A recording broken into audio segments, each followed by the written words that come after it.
안녕하세요. 최혜원 변호사입니다.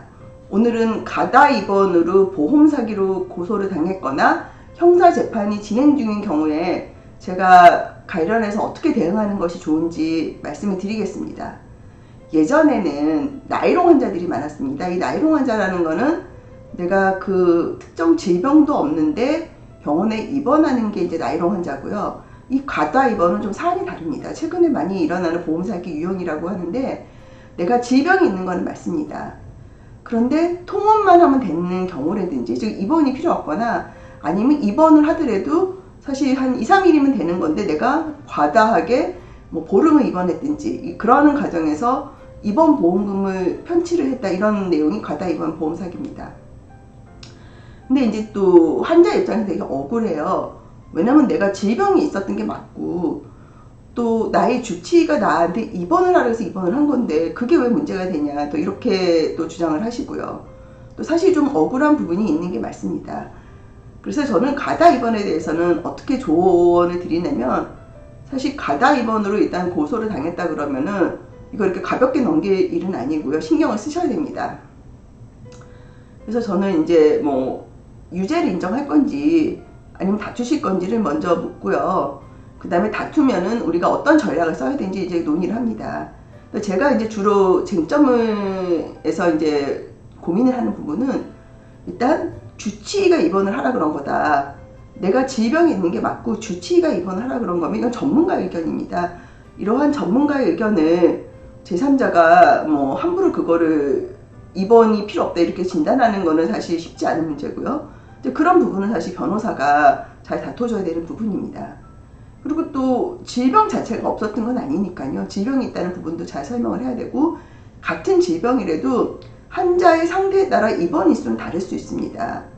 예컨대 같이 다쳐도 노인분들 뼈가 약하시거나 관절이 약하신 분은 입원이 필요할 수도 있는 거고, 또 젊은 사람은 같이 다쳐도 같은 질병 코드가 나와도 입원이 필요하지 않은 경우도 있습니다.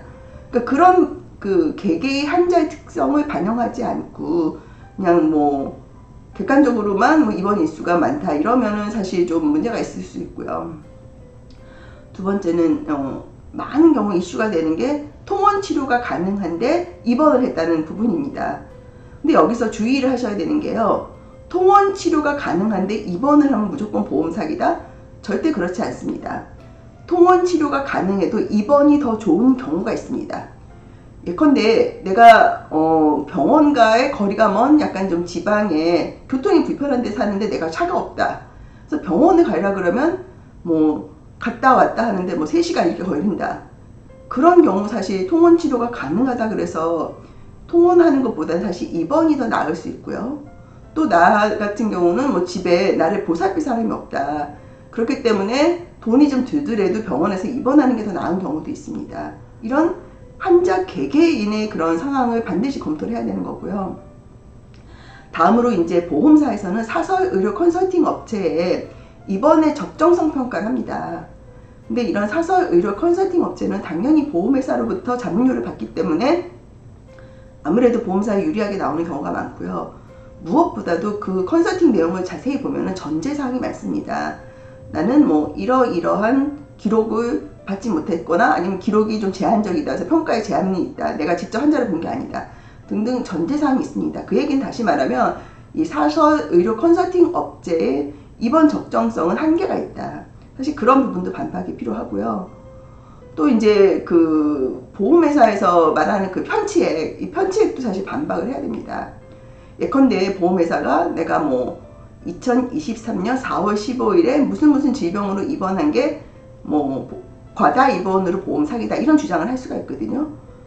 그런데 설사 그 부분에 입원이 과다 입원이라 하더라도 그날 받은 보험금은 전부 다 과다 입원으로 인한 보험 사기 금액으로 볼 수 없는 경우가 많아요.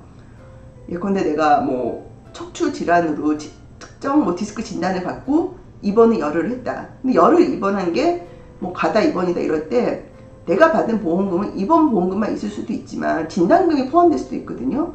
그렇기 때문에 보험사에서 주장하는 편취 금액도 사실 다 분석을 해야 됩니다. 진단금은 내가 그건 보험 사기가 아니잖아요. 그런 부분은 빼야 되고, 뭐 열흘이 가다 입원이다 그러면 적정 입원이 5일이었다. 그럼 5일치의 보험은 당연히 공제를 해야 됩니다.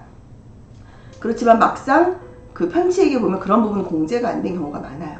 그래서 그런 부분은 변호사가 꼼꼼히 다퉈야 되는 부분으로 보이고요. 그 밖에 이제 약간 좀 객관성이 있다고 하는 심평원의 의료 입원 적정성 평가 분석이 있습니다. 근데 그 심평원의 분석도 사실 다툴 여지가 많습니다. 물론 사설 컨설팅, 의료 컨설팅 업체의 분석보다는 조금 더 신뢰성이 있는 거는 맞습니다. 그렇지만 심평원도 그 내용을 이제 가다 보면은 이 심평원의 의료 그러니까 입원 적정성 분석이 시간이 되게 많이 걸리기도 하고요. 이분들이 일이 너무 많으세요. 그렇기 때문에 증인신문 같은 걸 하다 보면은 이거를 믿을 수 있는가 이런 생각이 들 때가 있어요. 그래서 그런 부분은 개개의 사안마다 변호사가 다퉈야 되는 부분입니다. 사실 이러한 과다 입원으로 보험 사기로 유죄가 인정이 되면은 사실 불이익이 되게 많습니다. 예컨대 당장 편취 금액이 5천만 원 이상이 되면 사실 실형 리스크가 있는 거고요. 그다음에 실형을 안 하고 집행유예나 벌금형을 받는다고 해도 이제 또 보험 계약이 다 해지가 될 수 있습니다. 내가 과거에 가입한 보험 계약이 모두 다 해지가 되는지는 약간에 따라 다른데 최근에 가입한 것들은 아마 거의 다 해지가 될 거고요.